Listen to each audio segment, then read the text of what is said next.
Hello and welcome to today's show. And today is going to be a particularly interesting show, I think, to many, many people, because it's how to live a joyful life with love and great sex.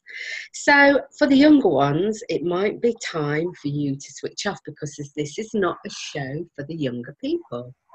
And I have today with me Lynn. Can you pronounce your last name, Lynn? Hupschman. Hupschman. It comes from the German Hübschmann, which means handsome man, which he is. Wow, that's amazing. So today we're going to be talking about quite a lot of different things that would affect a lot of people.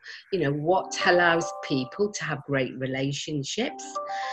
What's different today in relationships from what it was when I was younger and you were younger, and how this affects love, sex and marriage.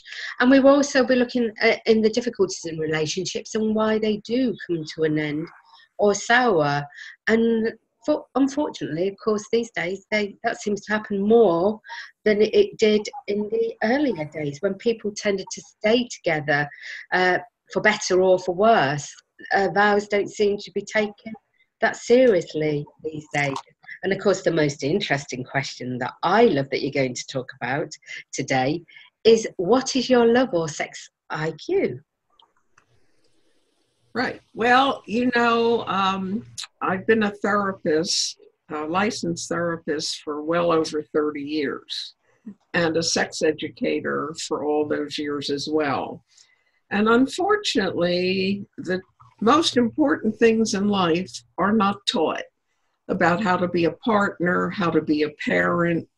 And we only learn what we see lived at home. And for the most part, that's not always the best example. And people learn to copy bad examples. So because I am not doing as much therapy, because I don't live in one place anymore, I wrote a book. And my book, Woozy Wisdom, answers all the questions. And it has volume 2 coming out soon. It's on Amazon. And I think that what's sad is that people long to be loved and to give love, but they get messed up along the way. They either have problems within themselves, or they don't know how to negotiate a relationship and to keep it alive over time. And as you said, Paula, some people stay in relationships that really are not fulfilling for a lot of reasons. Formerly, women needed a man to support them and their children.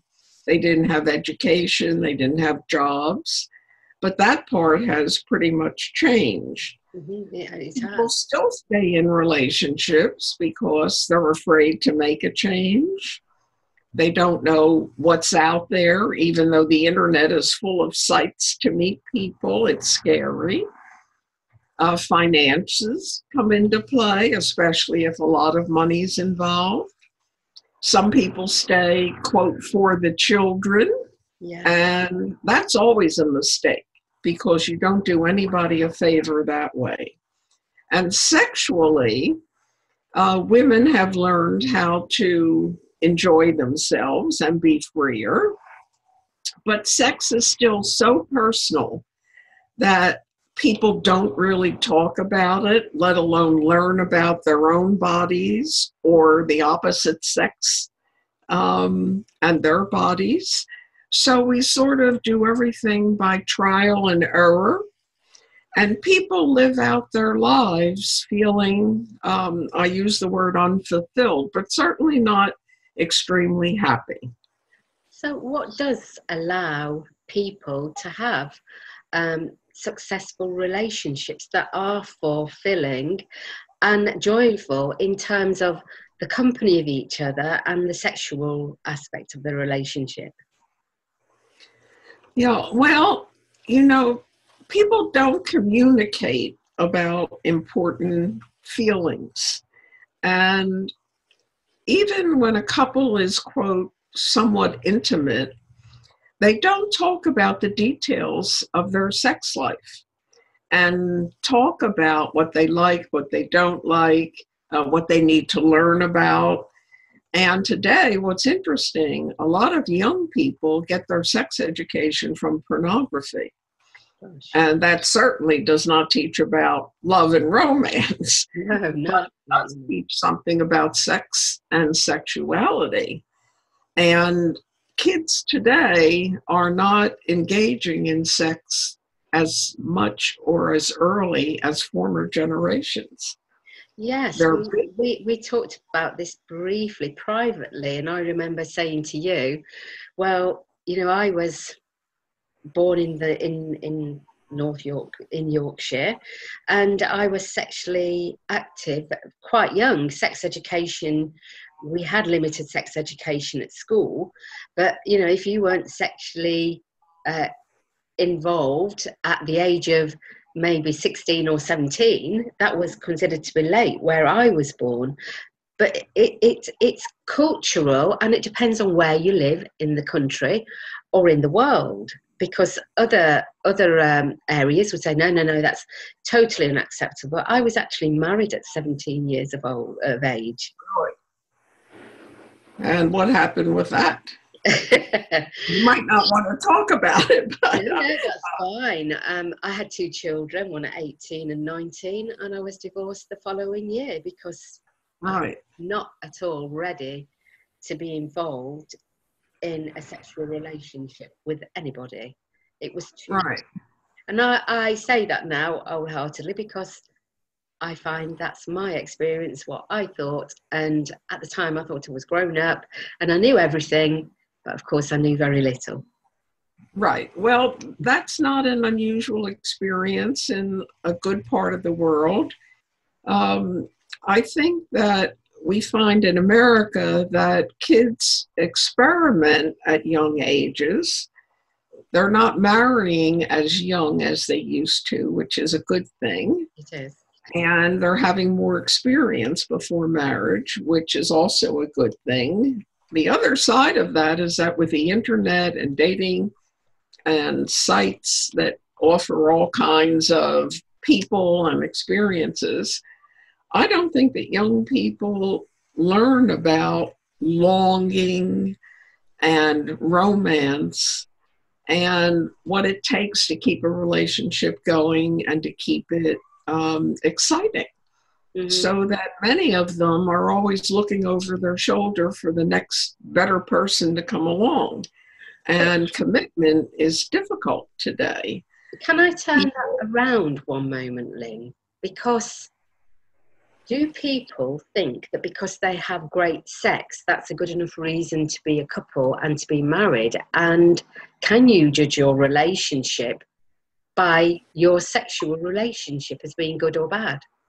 Yeah, right. I write a lot about that in my books, that you can have great sex without love, but you cannot have great love without sex. And to put the two together is often very difficult. I say that guys use love to get sex, and females do the opposite. They use sex to get love. And their goals are different, and how they go about it is different. And what you mistakenly call love in your younger years, as you mature, turns out not to be quite love. And love takes time. It takes the ups and downs. It takes the overlooking and compromises. It takes understanding. Great sex, you don't even have to get out of bed. It's there. Yeah. You can learn how to do that. But the combination is what makes life really joyful. Yes. I can't agree or disagree, because my experience of having a good sexual relationship only happens at the end of a bottle of wine. So for me to have sex sober, it would never happen for me.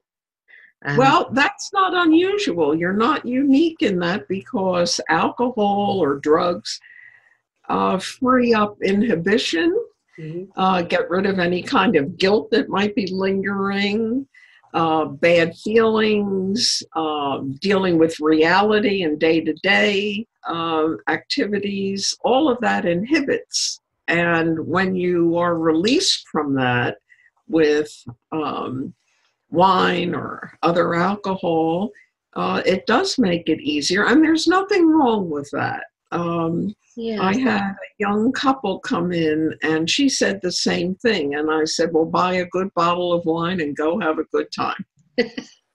But that's not the answer, is it, Lynn? You know, for me to have, and for many people that suffered abuse, because this is where this comes from, being sexually abused, changes your whole mindset around sex. And when that thing has been taken away from you so early, it's difficult for me and many others the same as me to have a good sexual relationship without getting rid of all those inhibitions. But it's not an alternative to say, go and get drunk every night, have a bottle of wine to have good sex. There has to be some... Well, a bottle and a glass or two are different. I'm talking about a bottle. Yeah, it's different. And yes, many people have terrible hurdles emotionally to get over. And that's always sad. But it doesn't mean that you can't ever trust a man again, or that there aren't good men who would understand and deal with that and be loving and help you to be vulnerable in the way you have to be in order to really love. You have to give up control. And it's frightening if you've had an experience or a childhood where you felt that you couldn't do that it was too frightening. But it can be overcome. Well, I'm 62 now, and I've never been able to overcome those early experiences or being a victim of rape. Well, you need to come and we'll do therapy and we'll get you moving. That's a possibility. That would be really good. But this is to address other people, other women who may be in a similar position to me. Are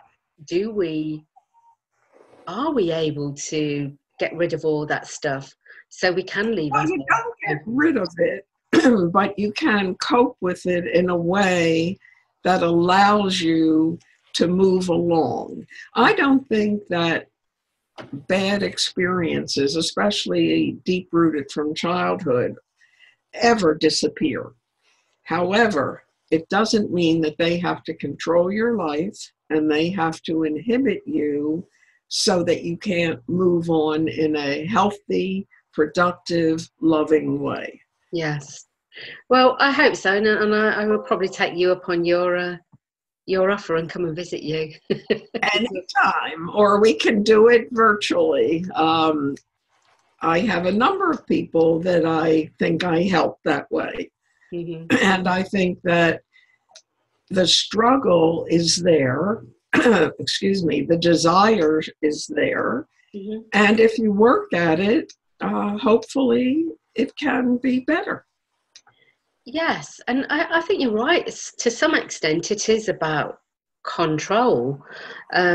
Keeping this attitude that sort of myself and other women in my position have. It is control, because I use it because I don't want to get hurt again, and I use it because I think it's wrong to get happiness from sex when it's been such a horrific experience in the past for me. So why would I want to get happiness from it? And it's wrong because it means then I've got to remove all those barriers about having a man in my life and saying, well, I'm happy by myself, when clearly people are meant to be together as a couple. Well, not everybody is willing to risk it. People use sex as a makeup for loneliness, for thinking they're desired, lots of reasons. It's not always just a physical release. It's an emotional component as well. Mm-hmm. And people think or hope that love is there when they know it really isn't. Yeah. And I think all of that has to be dealt with so that you know what you're doing and why you're doing it. Mm-hmm. Yeah, and obviously another issue is not being able to have an orgasm because of your past experiences. And why Right. bother if you're going to go all through that messing around and not get that orgasm at the Right. end of the day when you're involved in a sexual relationship? Right. Well, the orgasmic experience is a physiological one that can be taught. And it doesn't have to even involve another person if you have a good vibrator. But if you are orgasmic, that experience in and of itself with another person makes you want to repeat it because it feels good. Yes. And it's a connection. And it's not just the physiological genitals, it's the heart and the mind that get included as well. Yeah. And the hormones that are released are very pleasurable. So you want to keep repeating that experience. But again, for my money, unless you learn how to really love and care about somebody with all the ups and downs, it doesn't have the same connection. Okay. And it's hard for people. I mean, I talk to people all the time. And we were out the other night and in a lounge, they were playing music and people were drinking. And a very handsome man was standing next to me. We started talking. And I said, "Are you married?" He said, "Yes." I said, "How long?" He said, 30 years. I said, "Are you happy?" He said, "I'm not sure." I said, "Well, you just answered the question." Yeah. And if you talk to people like I do, and they tell you their secrets, the majority of people are not really totally happy. And they haven't learned how to be. And we are wrong not to teach these things. So But what if you get my book, you'll learn.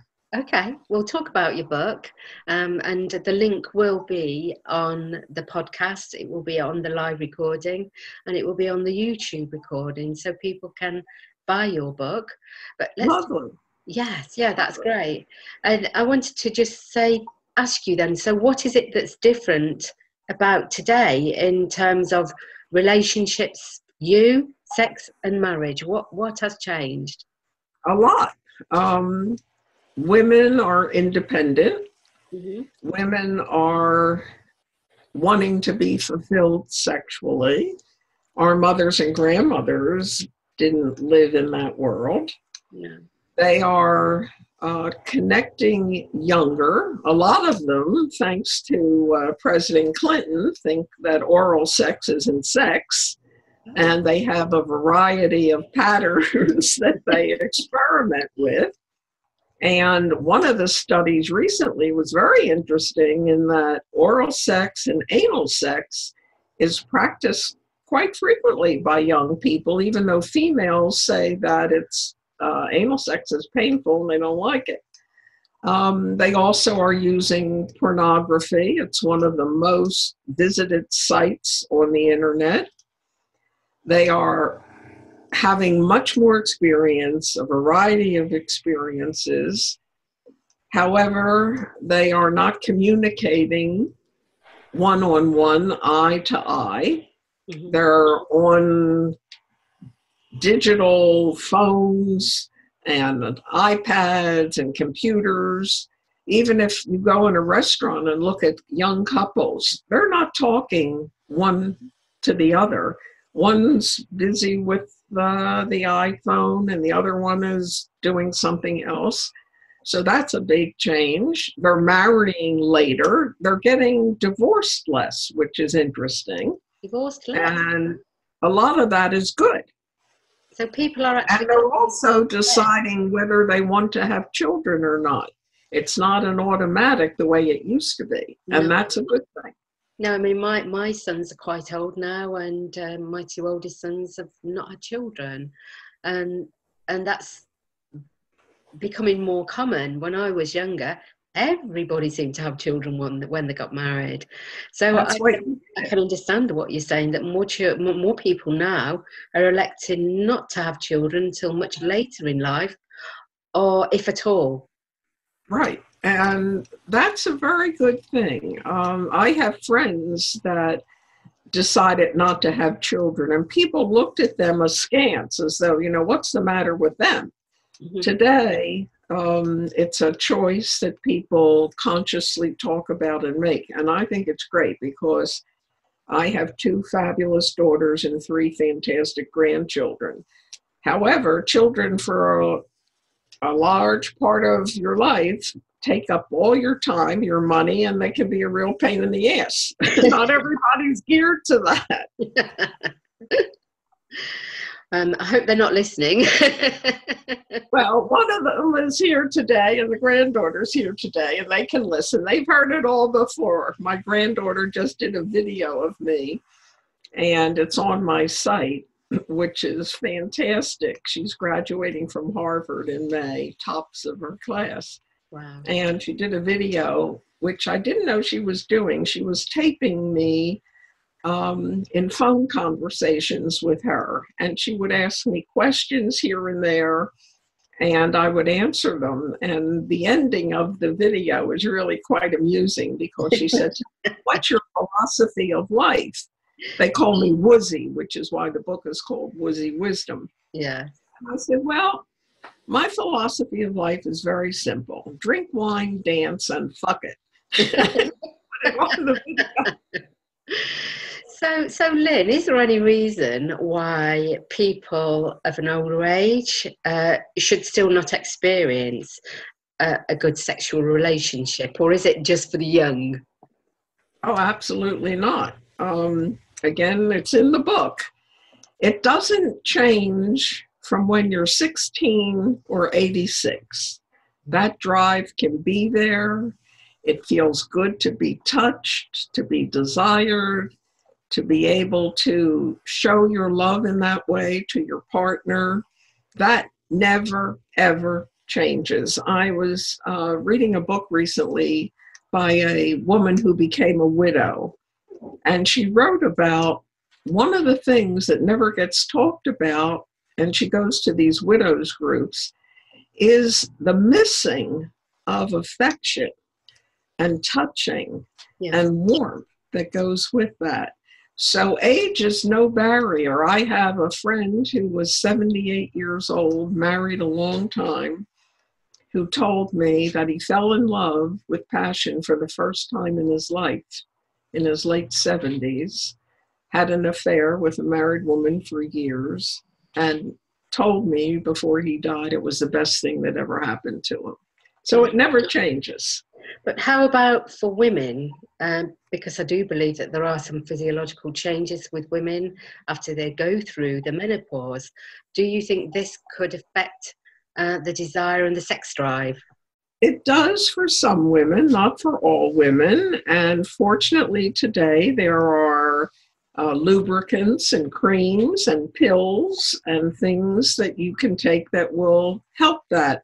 People complain about vaginal dryness. Women, as they get older, lose their interest, but not all women. And again, with my granddaughter, I was visiting her, and she had a group of her friends, and they were all very curious about my book and sex and all of that. And I turned around and I said, when I stop being a sex symbol, I don't want to be here. And they all looked at me aghast. I mean, these are young kids, and I'm her grandmother. Gosh. Depends on the person. And yes, I would say there are a large group of women who probably never enjoyed sex when they were young. Okay. And of course, the nature of relationships have changed over the years. now we have female to female relationships, Oh male yeah. to male relationships, and I just people change their sexuality, which is one you've written about that in one of your books, haven't you? Well, I wrote a excuse me, a book on transsexuals 18 years ago. Yeah. And I've worked with gay couples, men and women, all of my professional life. The relationships are the same. The issues are identical. And today, I just wrote a piece for the new book about the continuum that people go through and experiment sometimes to find out what they like, what they don't like. There's an interesting group that's worldwide of professional women, high achievers, who meet regularly to have sex with one another, and nobody knows about it outside of that group. Wow. So yes, people are much freer. It doesn't mean that it's accepted everywhere, and with religion playing the role that it does, there are a lot of hypocrites out there who look down on this behavior, that behavior. So people are becoming more curious, but they're doing it behind closed doors. Some are, some aren't. Some aren't. I was part of a sex education program years ago in Hawaii.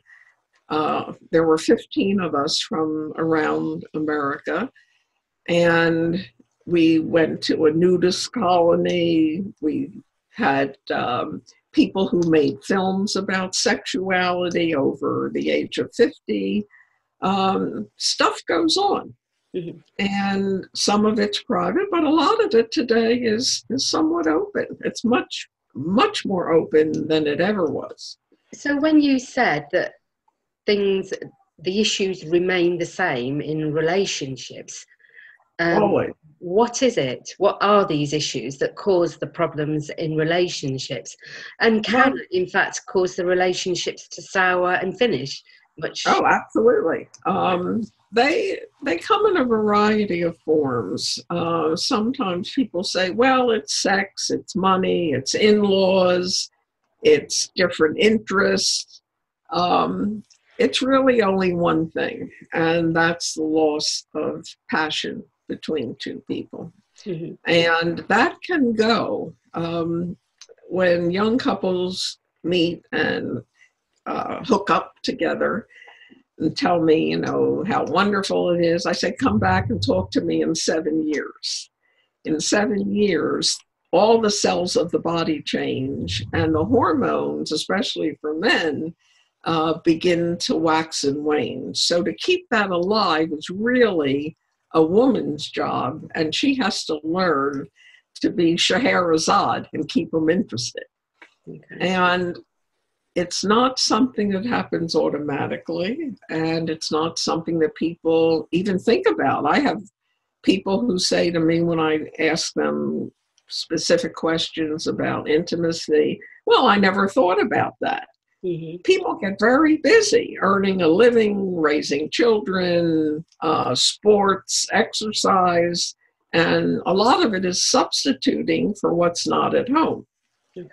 And in order to look at it and change, you have to have some insight.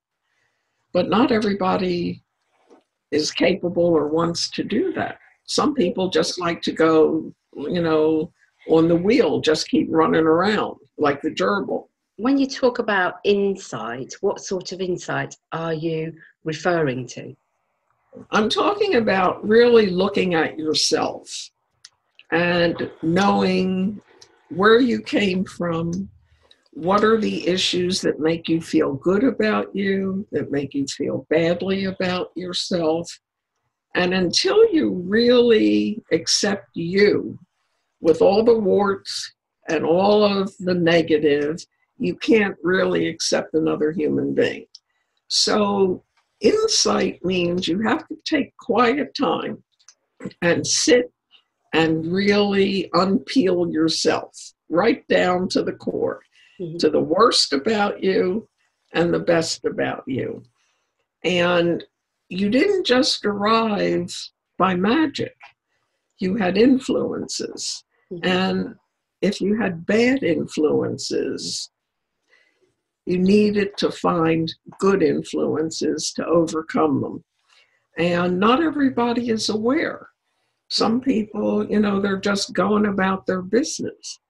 So insight means you really have to take a deep, quiet look at you, and you have to be able to accept the rotten part of you, because we all have it.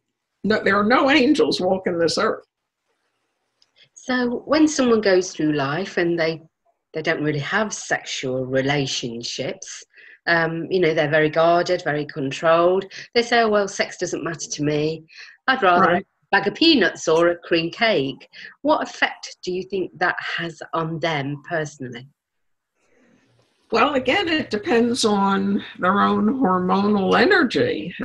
There are people with low sex drives. There are people who are so fearful or have been made to feel so badly that sex is dirty, something they should feel guilty about. They're not nice people if they do this, that, or the other thing. There are people who make themselves quite content without a partner or without a sexual life. And some of them do great things because they channel that energy into creative work. And a lot of our very famous, wonderful musicians, artists, writers, whatever, live a monastic life. And they manage fine. Whatever works for you is what you should do. So it's and there's a whole variety of people. So just to get that clear, it's not. It's just to get it clear. Then it's not a bad thing. It's okay to feel that way. Absolutely, as long as it's okay with you, and don't fool yourself. If it's really okay with you, whatever you do should be fine. And whatever two people or three people or whatever decide to do sexually, as long as they all agree, there is nothing wrong. Absolutely nothing. Okay, that's great. That's really good.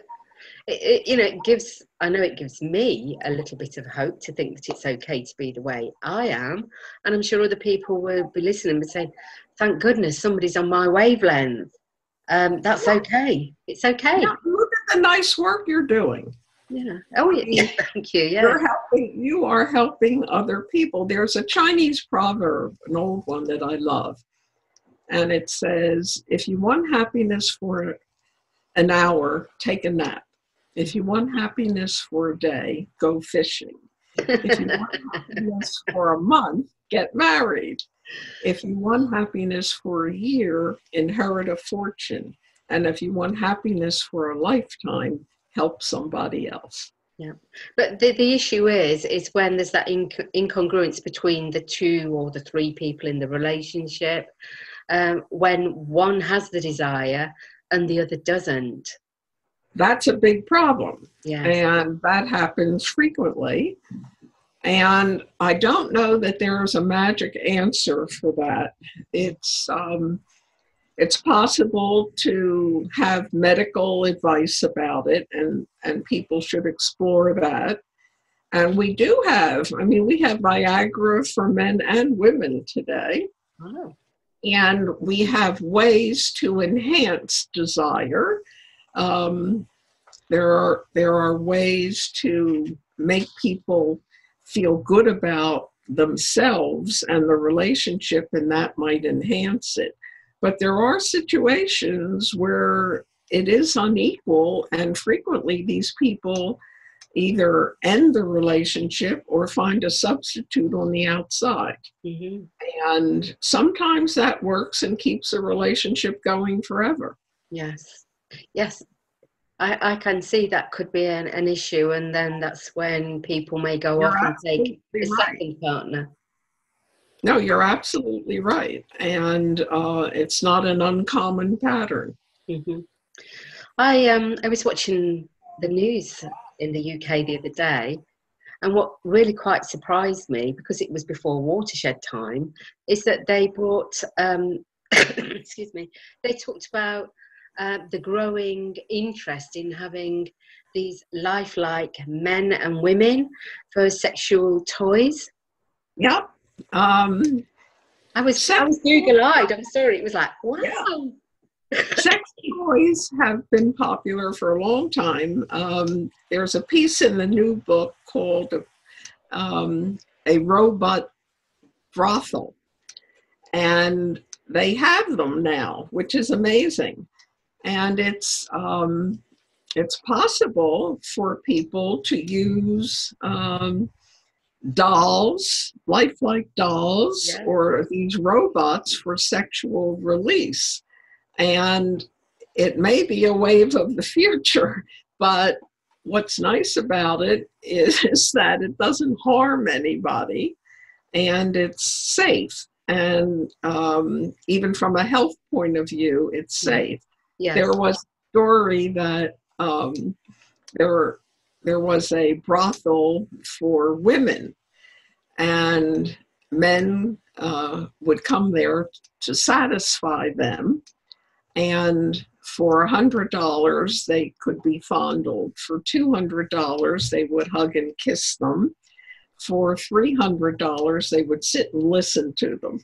Gosh, you're telling the audience things that probably a lot of people know, and maybe some won't, and they'll be absolutely shocked to hear that this is actually going on. Oh, I'm sure it's new, and if you're looking for sex in any form, with anybody at any time, you can find it today. The world is at your fingertips with the internet. And this is the evolution of sexual freedom? Well, I don't know whether it's just sexual freedom. It's certainly technology at work. And there are people on sites doing everything you can imagine. And it's worldwide. It's very interesting today. You're not confined to just your own little area and somebody introducing you to somebody. Mm-hmm. And of course, this wouldn't be possible without the internet, would it? No, the internet has opened all of that up. We have a friend who I thought was gay for years because I never saw him with anybody, a middle-aged guy, professional. And one day he called up, he said, let's go to dinner. I want you to meet my wife. I thought, wife? Well, he met a woman in Sri Lanka. Wow. Went and met her, and they're very happily married today. Now, when in the world could that have happened? Exactly. It couldn't have, could it? Right. It's amazing. It's really amazing. Yeah. And that part is great because you have opportunities that you never would have had before. So how could somebody get an idea of what their sexual IQ is? Well, there are ways to kind of judge how free people are. With men, their sexuality is right out there for everybody to see. Yeah. Women do the work behind the scenes. And if you want to see if a woman is really lustful or somewhat uninhibited, watch what she eats and how she eats. Watch her on the dance floor and see how she moves and connects. And talk about it. Just because a man can perform fairly easily doesn't mean that he knows what sex is about or how to pleasure a woman. Yeah. And just because a woman is seductive or flirtatious doesn't mean that she knows what to do in bed. So you need to really talk. And to find out an IQ on any level, there are tests. And the tests involve getting information and sharing it. And where would someone go to get one of these sexual IQ tests? Well, you can read my book. There are there are a lot of books out there that teach people what to do and go step by step. It's not hard to find today. Mm-hmm. I have a friend who wrote one of them, and there's nothing left out. People can get the information. Yeah. They can also go for counseling, and there are sex therapists. I have people that I've worked with in that capacity. The information is there, and you have to seek it. Yes. And then you have to talk about it with a partner. That's the hard part. Yes, I mean, really, it's a very taboo subject to talk about. But I did notice that on your website there are actually video testimonials, which is amazing. That actually someone has been so pleased with your services that they want to talk about it publicly. I think that is an absolute tribute to you, Lynn. Well, thank you. That's the reason I really wrote the book, because I had all this information and people are hurting. People are really wanting this and they're not getting it. Yeah. I used to do sex education in high schools or college. And what I would do would be have the students write anonymously a question. Yeah. Well, the questions were unbelievable because they couldn't get these questions answered anyplace. Mm-hmm.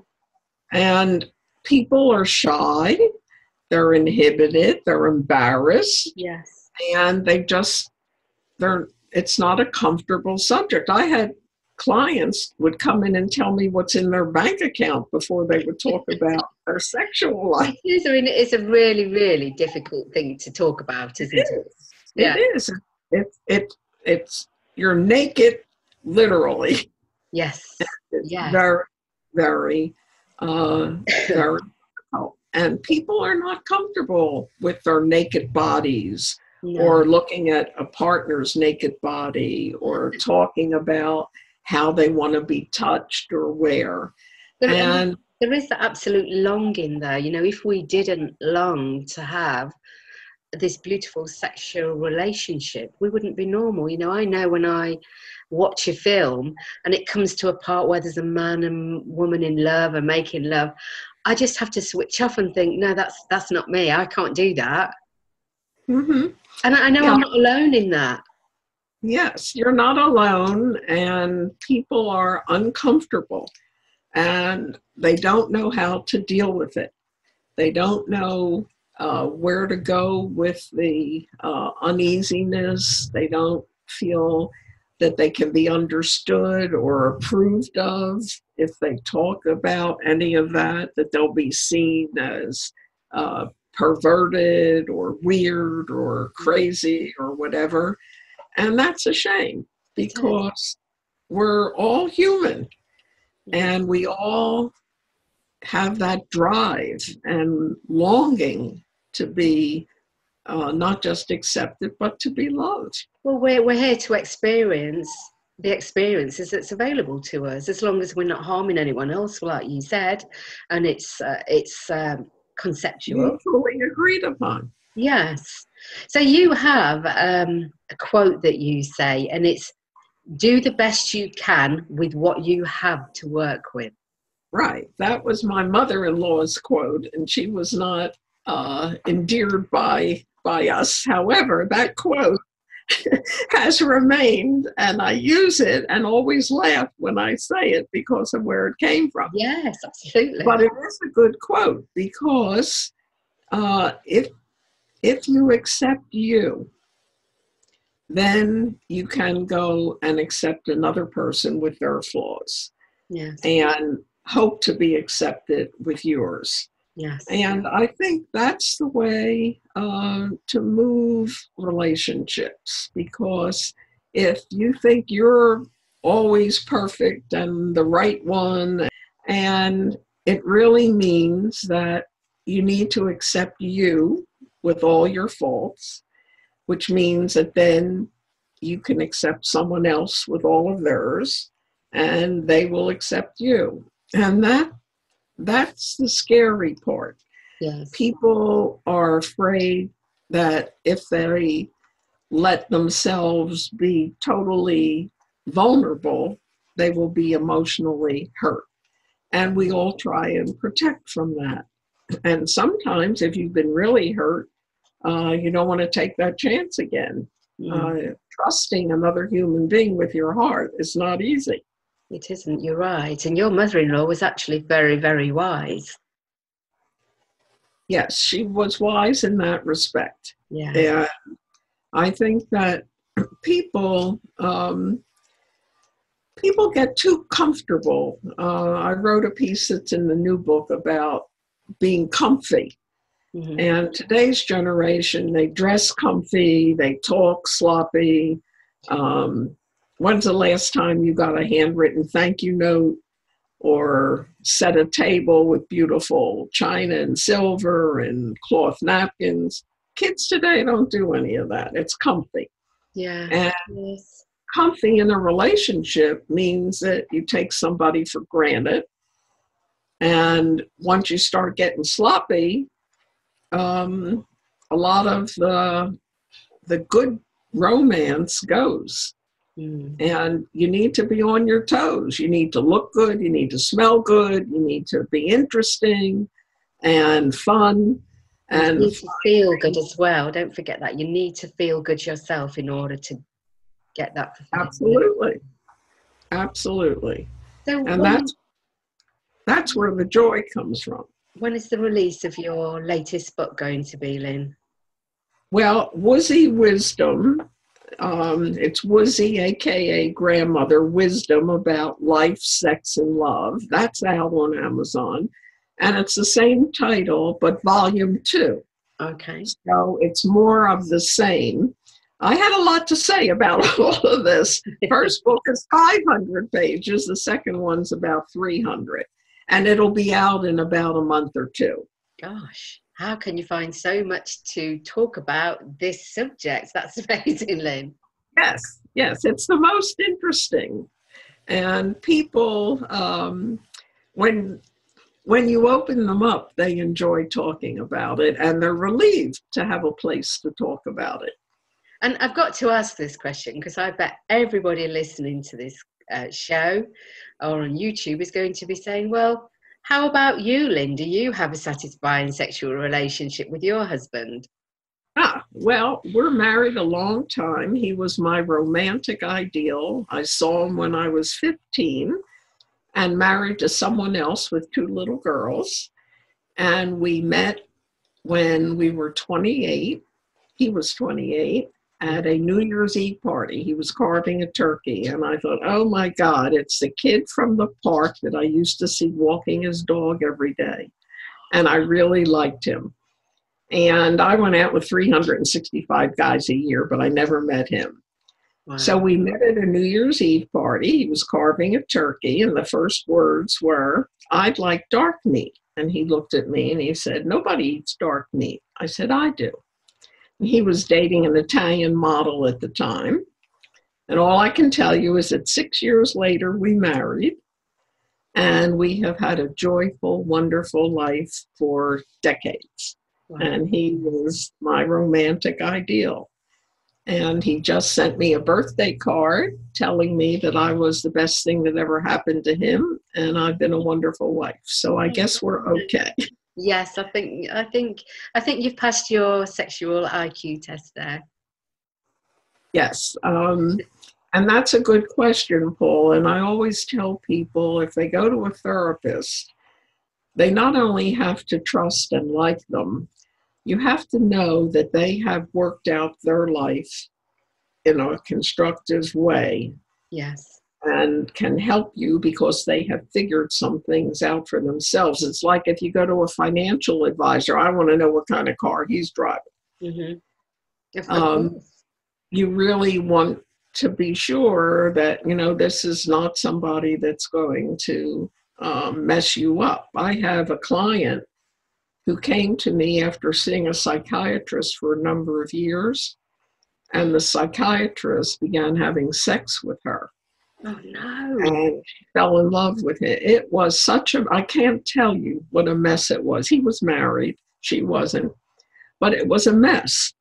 Mm-hmm. And it just highlighted that here's a professional trying to help somebody, but really making it worse for them. That's shocking that those boundaries were crossed.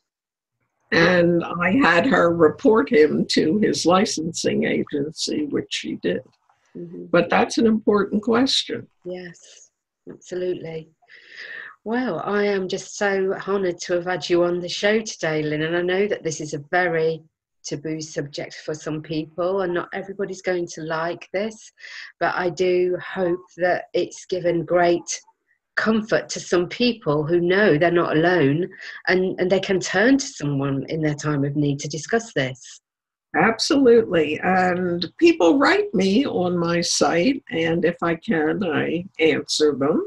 Yes. And feel free to tell people that. And I know that we have talked about maybe doing a monthly or a weekly webinar so people can come on and discuss this problem as well. That would be lovely. And when people can be anonymous, it's helpful. And they can call in questions or make comments. That might be a fun thing to do. So we're putting that out there to see what sort of interest that we get. And we could perhaps start hosting a monthly webinar to see how that goes. Okay. Well, I think it was lovely of you to invite me. And I really respect the fact that you share yourself with me. And that's telling a lot about you, Paula. I think that's me growing up at last. And, it doesn't matter how old you are, you could still be that inner child, that vulnerable inner child. Never too late. Never. Never too late. Okay. Well, thank you so much. It's been a show full of wisdom, and I'm so happy to have had you on as a guest speaker. Thank you so much. Bye now. Bye.